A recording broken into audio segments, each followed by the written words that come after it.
नमस्कार दोस्तों, स्वागत करता हूं आपके अपने YouTube चैनल PKB एजु ज्ञान में। आज की वीडियो में हम बात करने वाले हैं ICAR और हरियाणा एग्रीकल्चर यूनिवर्सिटी के 4 ईयर प्रोग्राम के एंट्रेंस एग्ज़ाम की प्रिपरेशन के बारे में। तो दोस्तों, अगर आप इन एग्ज़ाम्स की प्रिपरेशन करना चाहते हैं या फिर मैं कहूँगा आपको कि ये एग्ज़ाम अगर आप देने जा रहे हैं तो हमारी इस सीरीज़ को ज़रूर देखा करें। रोज़ाना जो है लेक्चर हम अपलोड करेंगे। आप यहाँ पर देख सकते हैं ICAR HAU प्रिपरेशन 1, यानी कि ये पहली वीडियो है। और जो PDF आपको स्क्रीन पर दिखाई दे रही है ये आपको डिस्क्रिप्शन के लिंक में मिल जाएगी। जब आप लिंक ओपन करोगे तो आपके सामने एक आर्टिकल ओपन होगा। स्क्रॉल डाउन करने के बाद आपको ये मिल जाएगी, जिसके अंदर बहुत ही इंपॉर्टेंट नोट्स दिए गए हैं। डेली आपको इस तरह से नोट्स मिलेंगे। सिर्फ 5-6 पेजों का ही काम होया करेगा डेली, जो आप कंप्लीट कर लिया करेंगे और जल्द से जल्द हम जो है सिलेबस को कंप्लीट करेंगे। यहाँ पर जो है फार्मूलाज दिए गए हैं और आपको आने चाहिए किस तरह से डायमेंशनल फार्मूला को ड्राइव करते हैं, तो पूरी डिटेल्स यहाँ पर दी गई है। फिर जो है ये आप डिटेल्स रीड करोगे, उसके बाद आपको क्वेश्चन स्क्रीन पर दिखाई दे रहे हैं जो हम अभी रीड कर लेते हैं। पहली बात तो अगर आपने पहले थोड़ी बहुत तैयारी की है तो ये आपको आते होंगे, नहीं तो दोस्तों आप इन नोट्स को रीड करके इन क्वेश्चन को ज़रूर सॉल्व करके देखना। तो आइए दोस्तों, पहला क्वेश्चन जो है हम शुरू करते हैं। If the gravitational constant g, आपको पहला क्वेश्चन स्क्रीन में दिखाई दे रहा है। Planck's constant h, velocity of light c are fundamental quantities, the dimensions of radius of gyration will be. 4 option आपको दिए गए हैं। h⁻1/2, c⁻−3/2, g⁻3/2। फिर बी ऑप्शन दिखाई दे रहा है h⁻1/2, c⁻3/2, g⁻1/2। C option आपको दिखाई दे रहा है h⁻1/2, c⁻−3/2 और g⁻1/2। इसी तरह डी ऑप्शन आपको दिखाई दे रहा है h⁻−1/2, c⁻−3/2 और g⁻1/2। तो दोस्तों करेक्ट आंसर जो है वो है सी, h⁻1/2, c⁻−3/2, g⁻1/2। बढ़ते हैं सेकंड क्वेश्चन की ओर। The surface tension of liquid is 70 dyne per centimetre, the value of this in MK system is. तो दोस्तों इसका आंसर आएगा बी। 4 ऑप्शन आपको स्क्रीन पर दिख रहे हैं, यानी कि 70, पहला ऑप्शन जो हम बात करते हैं 70 न्यूटन पर मीटर, और फिर है 7 × 10⁻⁻2 न्यूटन पर मीटर। फिर सी ऑप्शन है 7 × 10⁻³ न्यूटन पर मीटर और 7 × 10⁻² न्यूटन पर मीटर। तो जैसा कि मैंने आपको बताया बी इसका राइट आंसर है, 7 × 10⁻² Newton per metre. Third question की ओर बढ़ते हैं दोस्तों। If L and R, L inductance represent करता है, R रेजिस्टेंस रिप्रेजेंट करता है, तो L/R हम करेंगे तो डायमेंशनल फार्मूला क्या आएगा। तो दोस्तों इसका आंसर आएगा सी। फिर हम बात करते हैं दोस्तों फोर्थ क्वेश्चन की। The dimensions of quantities in one of the following pair are same, identify the pair. तो यहाँ पर आपको दिए गए हैं पेयर्स, और इन पेयर्स के अंदर दोस्तों एक पेयर ऐसा है जिनके डायमेंशन फार्मूलाज जो है वो दोनों के सेम हैं। तो दोस्तों डायमेंशन फार्मूलाज आपको मैंने नोट्स दिए हैं, उनके अंदर सब के दिए हुए हैं, तो वहाँ से आपको लर्न करने होंगे। जब आप लर्न कर लोगे तो आपको पता चल जाएगा। तो पहला ऑप्शन दिखाई दे रहा है work and power, B option जो है density and relative density, C option momentum and impulse, D option stress and strain. तो दोस्तों जब आप याद कर लोगे तो आपको पता चलेगा जो सी इसका है वो करेक्ट आंसर है, और मोमेंटम एंड इम्पल्स जो है उनके डायमेंशंस फार्मूलेज वो होते हैं same.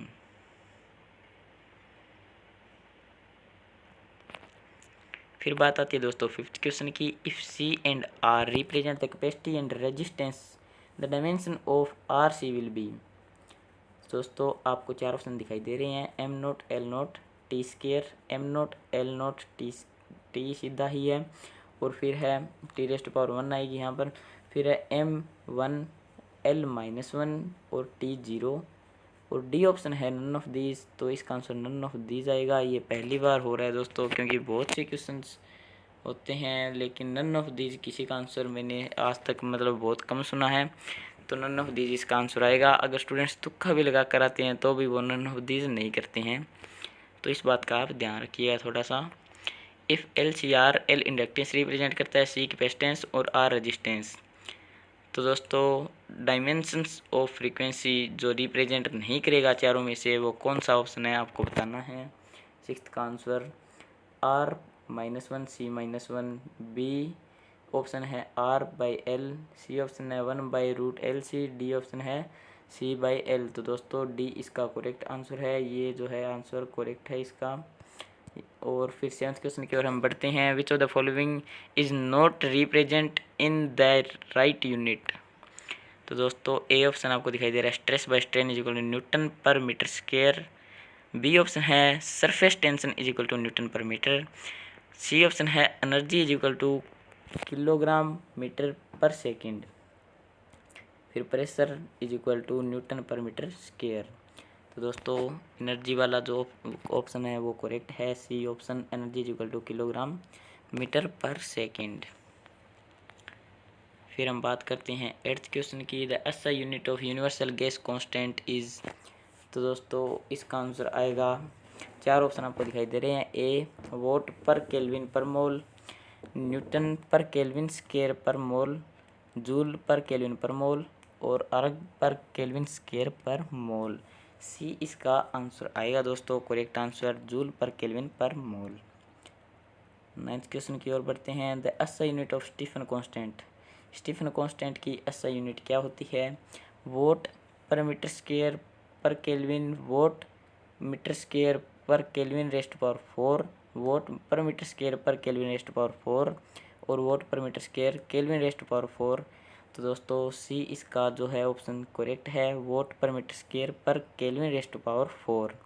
The dimension formula of Planck's constant is. Planck's constant का डायमेंशन फार्मूला आपको पता होना चाहिए दोस्तों। जब आप अभी पता होगा या तो अगर आपको पता नहीं है तो आप लर्न कर लीजिएगा। आपको जब सारे फार्मूला लर्न हो जाएंगे तभी दोस्तों आप इस चैप्टर में से जो क्वेश्चन आएंगे वो आसानी से सॉल्व कर पाओगे। ये नहीं है कि क्वेश्चन यही आएंगे, पर इतना ज़रूर कह सकते हैं दोस्तों ये नोट्स जो दिए गए हैं इनमें से क्वेश्चन ज़रूर आएंगे। तो इसका आंसर दोस्तों आएगा सी, जो आपको यहाँ पर ऑप्शन दिखाई दे रहा है। और फिर 11th क्वेश्चन की ओर बढ़ते हैं। Energy mass angular momentum and gravitational constant is represented by E M L and G. Then आपको एक फॉर्मूला दिया गया है, तो इसके डायमेंशन आपको बताने हैं। हेज डायमेंशन और तो एंगल, लेंथ, मास और टाइम, चार ऑप्शन आपको दिए गए हैं। इसका करेक्ट आंसर आएगा एंगल, जो ए ऑप्शन आपको दिखाई दे रहा है। फिर हम बात करते हैं दोस्तों 12th क्वेश्चन की। What are the dimensions of constant A in the van der Waals equation p plus a by V square into V minus B is equal to R T.